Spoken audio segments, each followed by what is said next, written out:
प्रिय छात्र, आज हम कक्षा 10 की मनमोरे गणित में प्रश्नावली 7C के प्रश्नों का हल समझेंगे। आज हम इस प्रश्नावली में प्रश्न 6 से हल समझेंगे। प्रश्न 6 कहता है 1,2 ब्रैकेट में -5, -6, -7, -4 तथा k, -2 एक चतुर्भुज के क्रमशः चारों शीर्ष हैं। यदि चतुर्भुज का क्षेत्रफल 0 हो तो k का मान ज्ञात कीजिए। सवाल नंबर 6 देखिएगा, हमें यहाँ पे चतुर्भुज का क्षेत्रफल निकालना है। अब वो कैसे निकालेंगे वो देखिएगा। तो यहाँ पे जो बिंदु दे रखे हैं वो चतुर्भुज के शीर्ष हैं। तो यहाँ पे लिख देते हैं, माना दिए गए बिंदु कैपिटल ए यहाँ पे दे रखा है 1,2 कैपिटल बी यहाँ पे क्या कहेंगे -5, 6, ठीक है। और यहाँ पे देखिएगा कैपिटल सी, और यहाँ पे क्या कह देते हैं 7, -4 दे रखे हैं। और फिर यहाँ पे देखिएगा चौथे वाले बिंदु को कैपिटल डी कह देंगे। इसके निर्देशांक क्या दे रखे हैं k, -2 जो कि चतुर्भुज के शीर्ष हैं, जो कि चतुर्भुज के क्या है शीर्ष हैं।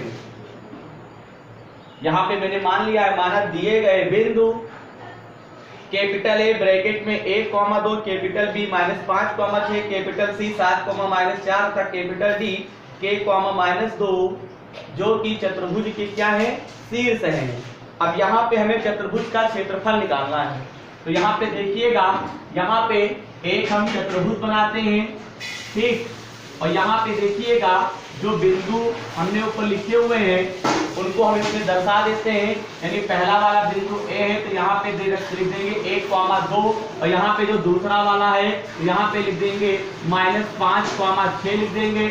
और यहाँ पे जो तीसरा वाला बिंदु है यानी यहाँ पे लिख देंगे 7, -4 लिख देंगे। और यहाँ पे जो आपका चौथा वाला बिंदु है वो हम यहाँ पे लिख देंगे k, -2, ठीक है। तो यहाँ पे सवाल में 4 बिंदु दे रखे थे A, B, C, D, ठीक है। 4 शीर्ष थे A, B, C, D, उन्हें हमने क्या किया है आकृति में हमने दर्शा दिया है। यानी पहले वाले को 1,2, दूसरे वाले को -5, 6, तीसरे वाले को यहाँ पे 7, -4 और यहाँ पे चौथे वाले को k, -2 हो गया। अब यहाँ पे हमें इसका क्षेत्रफल निकालना है। तो एक काम करते हैं, इसमें हम कोई एक विकर्ण खींच देते हैं, क्योंकि चतुर्भुज का एक विकर्ण चतुर्भुज को 2 त्रिभुजों में बांटता है। याद रखिएगा, चतुर्भुज में अगर हम एक विकर्ण खींचते हैं तो जो चतुर्भुज है वो 2 त्रिभुजों में बट जाता है, ठीक है। चतुर्भुज में वैसे तो आपके 2 विकर्ण होते हैं। तो यहाँ पे देखिएगा हम एक विकर्ण खींच देते हैं। जैसे मान लेते हैं एक को हमने सी से मिला दिया, ठीक है। यहाँ पे हमने क्या किया, ए को सी से हमने मिला दिया। तो यहाँ पे देखिएगा AC विकर्ण हो गया। तो देखिएगा AC विकर्ण जो है चतुर्भुज का, वो चतुर्भुज को 2 त्रिभुजों में बांटता है। एक आपका त्रिभुज कौन सा है ABC, और एक आपका त्रिभुज कौन सा है ADC। तो यहाँ पे आपके 2 त्रिभुज हैं। अब यहाँ पे क्या करेंगे, इन दोनों त्रिभुजों का क्षेत्रफल निकालेंगे, ठीक है। तो इन दोनों त्रिभुजों का जो क्षेत्रफल आएगा उन्हें हम क्या करेंगे, बाद में जोड़ देंगे तो हमें चतुर्भुज का क्षेत्रफल प्राप्त हो जाएगा। चलिए देखते हैं किस प्रकार से सवाल हल होगा। तो यहाँ पे देखिएगा, तो यहाँ पे सबसे पहले हम यहाँ पे, चाहे आप चाहो तो हिंदी यहाँ पे लिख सकते हो, यहाँ पे लिख दीजिए, चूंकि चतुर्भुज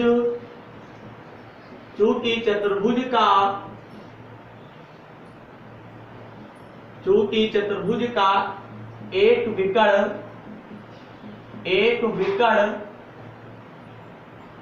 चतुर्भुज को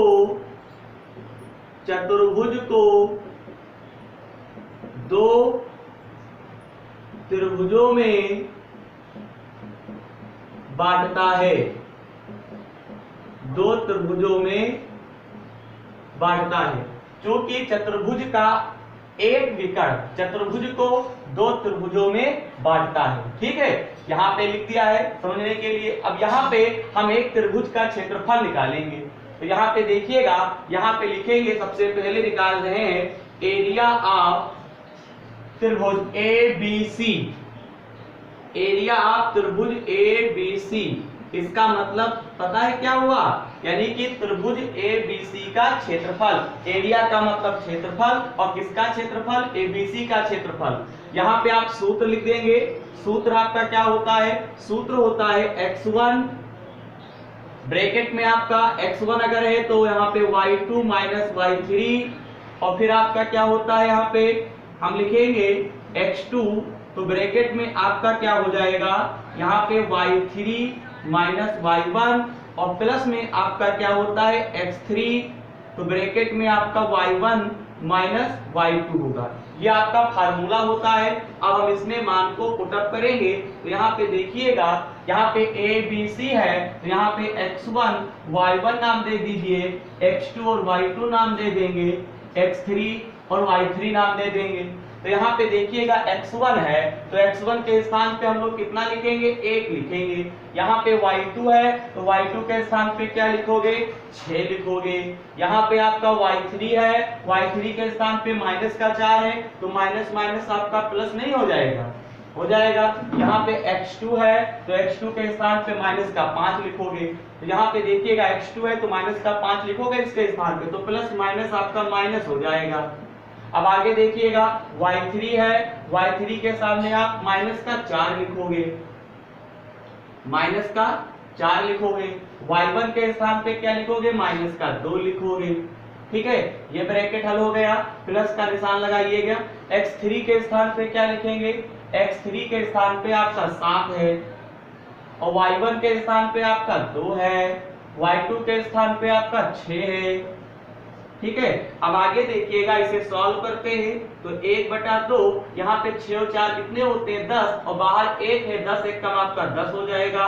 4 माइनस का है, माइनस का 2 है, तो -4 -2 आपके माइनस माइनस जुड़ जाते हैं, चिन्ह माइनस का रहता है, माइनस का 6, तो माइनस का 6 और ये माइनस का 5, तो माइनस माइनस प्लस हो गया, और 6 पंचे क्या कह देंगे, 30 कह देंगे। आगे देखिएगा, यहाँ पे 6 में से 2 को घटाओगे तो 4 बचेगा, 4 ये काहे का होगा, माइनस का होगा। माइनस के 4 के गुणा हम प्लस के 7 से करेंगे तो माइनस का आपका 28 हो जाएगा।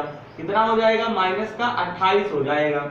अब यहाँ पे देखिएगा, यहाँ पे 30 में से 28 को आप घटाओगे तो आपका 2 बचेगा। कितना बचेगा, 2 बचेगा, और ये 2 प्लस के बचेंगे। 2 में 10 आप जोड़ दोगे तो कितना हो जाएगा, 12 हो जाएगा।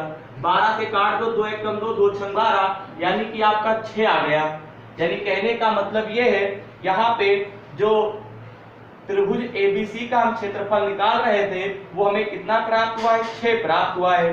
ठीक है, कितना प्राप्त हुआ है, 6 प्राप्त हुआ है। तो यहाँ पे देखिएगा, इस त्रिभुज का जो क्षेत्रफल है वो हमें कितना प्राप्त हुआ है, 6 वर्ग इकाई प्राप्त हुआ है। कितना प्राप्त हुआ है, 6 वर्ग इकाई प्राप्त हुआ है। ठीक, यानी एबीसी का क्षेत्रफल हम लोग निकाल चुके हैं। अब हमें किसका निकालना होगा, एडीसी का निकालना होगा। ठीक है, किसका निकालना होगा, एडीसी का निकालना होगा। चलिए अब हम लोग एडीसी का निकालते हैं। कितना हम इरेज कर देते हैं। अब यहाँ पे आप एडीसी का निकालिए, फिर आगे की प्रतिक्रिया क्या होगी वो देखेंगे। तो यहाँ पे एडीसी, यहाँ पे लिखेंगे एरिया ऑफ त्रिभुज एडीसी का क्षेत्रफल, तो हो गया यहाँ पे 1/2 लिख देंगे। सूत्र आप लिख दीजिए x1, और ब्रैकेट के अंदर आप क्या करोगे, y2 माइनस y3, यहाँ पे x2 ब्रैकेट के अंदर y3 माइनस y1, फिर यहाँ पे प्लस का x3 ब्रैकेट में y1 माइनस y2 हो गया। अब यहाँ पे 1/2 लिखेंगे। अब यहाँ पे ADC का जब क्षेत्रफल निकालोगे तो ADC को x1 y1 x2 y2 x3 y3 मानोगे, तो x1 y1 x3 y3 हो चुका है। यहाँ पे x2 और y2 हम कह देंगे। अब यहाँ पे देखिएगा, x1 है तो x1 के स्थान पे आप क्या लिखोगे, 1 लिखोगे। y2 के स्थान पे क्या लिखोगे, माइनस का 2 लिखोगे, y3 के स्थान पे माइनस का 4 है तो माइनस माइनस आपका क्या हो जाएगा, प्लस हो जाएगा। x2 के स्थान पे क्या लिखोगे, k लिखोगे। यहाँ पे y3 के स्थान पे क्या लिखोगे, माइनस का 4 हो गया। y1 के स्थान पे आप 2 लिख दोगे, x3 के स्थान पे आप क्या लिखोगे, 7 लिखोगे। y1 के स्थान पे क्या लिखोगे, 2, y2 के स्थान पे माइनस का 2 तो माइनस माइनस आपका प्लस हो गया। इतना करने के बाद आगे का कार्य देखिएगा, यहाँ पे 1/2 कर देंगे, 4 में से 2 को घटाओगे प्लस का 2 बचेगा, 2 एक कम 2 हो जाएगा। यहाँ पे माइनस का 4 माइनस का 2, यहाँ पे माइनस का 6 कम माइनस का 6 के हो जाएगा। ठीक है, अब आगे देखिएगा 2 2 4, 4 की गुणा हम 7 से करेंगे, 4 से 28 हो जाएगा। अब यहाँ पे देखिएगा, इतना करने के बाद थोड़ा इसको हल करिए तो 1/2, यहाँ पे 28 में 2 जोड़ दोगे तो आपका कितना होता है, आपका होता है 30 और माइनस का क्या करेंगे, 6 के हो जाएगा। यहाँ पे आप 2 कॉमन ले लीजिए तो यहाँ पे 2 कॉमन लोगे तो यहाँ पे देखिएगा 2 के पहाड़े में 30 कितनी बार में आएगा, 15 बार में आएगा। 6 आपका 3 बार में आएगा, 2 कॉमन हो गया, 2 से 2 कैंसिल हो गया तो 15 माइनस 3 के आ गया। ठीक है, ये हमारा जो है त्रिभुज एडीसी का क्षेत्रफल आया है और कितना आया है, 15 माइनस 3 के, यानी 15 माइनस 3 के वर्ग इकाई आया हुआ है। यहाँ पे जो त्रिभुज एबीसी का क्षेत्रफल था वो हमें 6 वर्ग इकाई प्राप्त हुआ था और फिर हमने जब एडीसी का निकाला है तो यहाँ पे एडीसी जो है वो हमें कितना प्राप्त हुआ है, यहाँ पे हमें एडीसी का जो क्षेत्रफल है वो हमें प्राप्त हुआ है 15 माइनस 3 के प्राप्त हुआ है। कितना प्राप्त हुआ है, 15 माइनस 3 के प्राप्त हुआ है। अब देखते हैं अब आगे क्या होता है। यहाँ पे एक बार थोड़ा चेक कर लेते हैं कहीं पे मिस्टेक तो नहीं है। यहाँ पे x1 है तो x1 के स्थान पे 1 लिखा गया, y2 के स्थान पे आप क्या लिखेंगे, माइनस का 2 है, y3 के स्थान पे हमने क्या लिखा है, माइनस का 4 प्लस का 4, x2 के स्थान पे क्या लिखेंगे, यहाँ पे k हो गया, y3 के स्थान पे माइनस का 4, y1 के स्थान पे माइनस का 2 प्लस x3 के स्थान पे आप 7 लिखेंगे, यहाँ पे y1 के स्थान पे 2 और y2 प्लस 2 सही है। 4 में से 2 को घटाओगे प्लस का 2 बचेगा, माइनस का 6 के हो जाएगा, 4 से 28, 28 2 आपके 30 होते हैं, माइनस का 6 के हो जाएगा। अब यहाँ पे देखिएगा क्या किया गया है, 2 कॉमन लिया गया, सही है। 15 माइनस 3 के वर्ग इकाई आएगा त्रिभुज एडीसी का क्षेत्रफल। अब आगे देखिएगा हमें यहाँ पे चतुर्भुज का क्षेत्रफल निकालना है और किस प्रकार से निकालना है वो देखिएगा। सबसे पहले देखिएगा एक कंडीशन हम लिख सकते हैं, एरिया ऑफ चतुर्भुज एबीसीडी, यानी जो चतुर्भुज है एबीसीडी, ठीक, ये जो है दोनों त्रिभुजों के योग के बराबर है। यानी कि कौन कौन सा त्रिभुज है, एरिया ऑफ त्रिभुज एबीसी, एक तो ये त्रिभुज हो गया, दूसरा त्रिभुज है एरिया ऑफ त्रिभुज एडीसी। तो देखिएगा दोनों त्रिभुजों के क्षेत्रफल के योग के बराबर है। ठीक है, कौन, चतुर्भुज एबीसीडी। ठीक है, अब आगे देखिएगा हम आपसे बताएंगे, यहाँ पे सवाल में कहता है यदि चतुर्भुज का क्षेत्रफल 0 हो, यानी चतुर्भुज जो है इसका क्षेत्रफल 0 दे रखे हैं सवाल में, तो यहाँ पे 0 लिख देंगे। एरिया ऑफ त्रिभुज एबीसी का क्षेत्रफल कितना दे रखा है, 6 दे रखा है। एडीसी का क्षेत्रफल कितना निकाला है, 15 माइनस 3 के निकाला है। 3 के को 0 की तरफ लाओगे तो आपका प्लस हो जाएगा, 15 में 6 जोड़ोगे तो आपका 21 हो गया, 3 एकम 3, 3 सत्ते 21, यानी के का मान हमें कितना प्राप्त हुआ, 7 प्राप्त हुआ। हमें इस सवाल में के का मान निकालना था। ठीक है, तो यहाँ पे देखिएगा, यहाँ पे के का मान हमें 7 प्राप्त हुआ है। इस प्रकार से यहाँ पे सवाल नंबर, यहाँ पे जो आपका 6 था उसका हल कंप्लीट हुआ। अब हम लोग सवाल नंबर 7 का हल समझेंगे। अब हम लोग प्रश्न 7 का हल समझेंगे। प्रश्न 7 कहता है उस आकृति का क्षेत्रफल ज्ञात कीजिए जो रेखाओं x बराबर 0, y बराबर 0 और x/2 प्लस y/3 बराबर 1 से घिरी है। ठीक है, हमें आकृति का क्षेत्रफल निकालना है और वो आकृति कौन सी होगी वो देखिए। तो यहाँ पे देखिएगा हमें सवाल में यहाँ पे x का मान, यानी 2 रेखाएं दे रखी हैं। यहाँ पे कहता है उस आकृति का क्षेत्रफल ज्ञात कीजिए जो रेखाओं x बराबर 0, y बराबर 0 और x/2 प्लस y/3 बराबर 1 से घिरी है। ठीक है, तो यहाँ पे देखिएगा दो रेखाएं दे रखी हैं। यहाँ पे देखिएगा, यहाँ पे x बराबर 0 दे रखा है सवाल में और y बराबर 0 दे रखा है, और यहाँ पे एक हमें रेखा दे रखी है x/2। ठीक है, एक काम करते हैं, इस प्रकार से लिख लेते हैं। यहाँ पे लिखेंगे रेखाएं x बराबर 0, y बराबर 0 और x/2 y/3 बराबर 1 से क्या है, घिरी है। से क्या है, घिरी है। अब देखिएगा, एक डायग्राम बनाते हैं। कार्तीय तल, ये x अक्ष है, ये x डैश अक्ष है, ये y है, ये y डैश अक्ष है। जब दो रेखाएं एक दूसरे पर प्रतिच्छेद करती हैं, ठीक है, यानी क्षैतिज और ऊर्ध्वाधर रेखाएं जब एक दूसरे पर प्रतिच्छेद करती हैं तो उस बिंदु को मूल बिंदु कहते हैं। ठीक है, यहाँ पे बिंदु का नाम दे देते हैं, यहाँ पे O कह देते हैं। अब यहाँ पे x बराबर 0, y बराबर 0 है, तो इसके जो निर्देशांक होंगे 0,0 होंगे कि नहीं होंगे। अब यहाँ पे एक घिरी है, तो यहाँ पे जो रेखा है इसको कह देते हैं x/2 प्लस y/3 बराबर 1। ये रेखा दे रखे हैं। अब देखिएगा, अब हम इसे किस प्रकार से हल करेंगे। तो यहाँ पे इसे A बिंदु कह देते हैं और इसे हम क्या कह देते हैं, B बिंदु कह देते हैं। तो सबसे पहले हमें इसके निर्देशांक पता हों, तभी तो एक त्रिभुज हमें प्राप्त है AOB। तो यहाँ पे A के निर्देशांक ज्ञात करेंगे और फिर B के निर्देशांक ज्ञात करेंगे। अब किस प्रकार से ज्ञात करेंगे वो देखिएगा। तो यहाँ पे देखेंगे, जब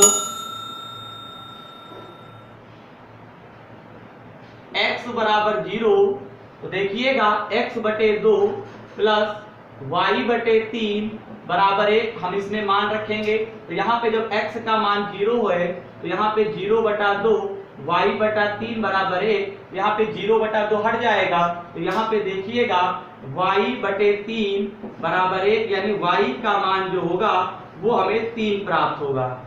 तब यहाँ पे बिंदु A के निर्देशांक क्या होंगे, तब बिंदु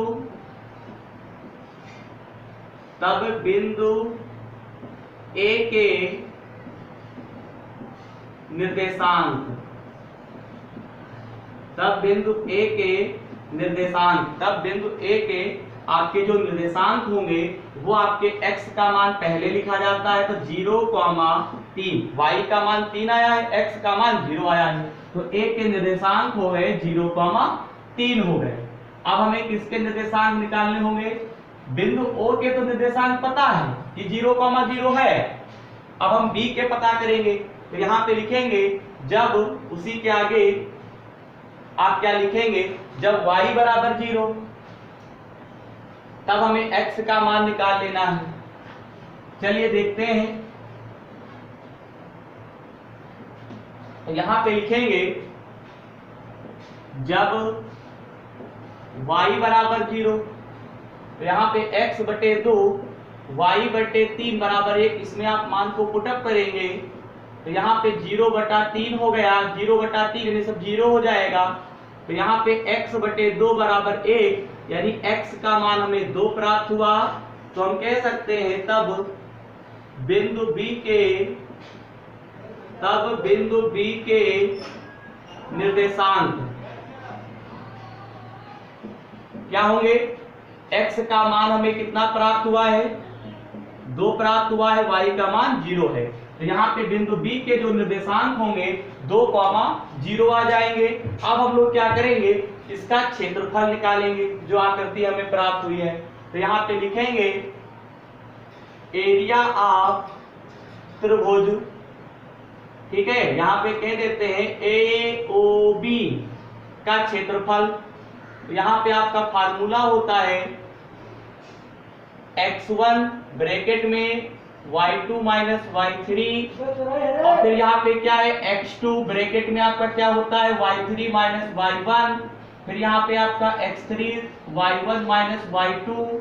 अब हम इस पे पुटअप करेंगे मानों को, तो 1/2, ठीक है। तो यहाँ पे देखिएगा जो बिंदु है इनको नाम दे दो x1 y1, x2 y2 और यहाँ पे कह देते हैं x3 y3 कह देते हैं। तो यहाँ पे x1 के स्थान पे क्या लिखोगे, 0 लिखोगे, y2 के स्थान पे क्या लिखोगे, 3 लिखोगे, y3 के स्थान पे क्या लिखोगे, 0 लिखोगे, प्लस x2 के स्थान पे क्या लिखोगे, 0 लिखोगे, y3 के स्थान पे भी आप 0 लिखोगे।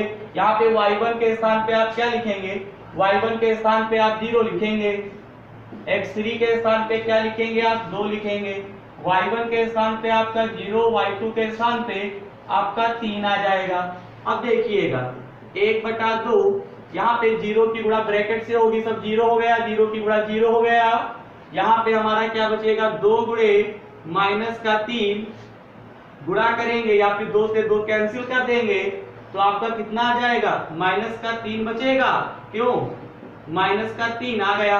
लेकिन हम लोग जानते हैं कि त्रिभुज का जो क्षेत्रफल होता है, यानी क्षेत्रफल कभी माइनस में नहीं होता है। तो यहाँ पे लिखेंगे एरिया ऑफ त्रिभुज एओबी बराबर 3, अगली स्टेप में इसको हमने क्या कर दिया, प्लस कर दिया, 3 वर्ग इकाई।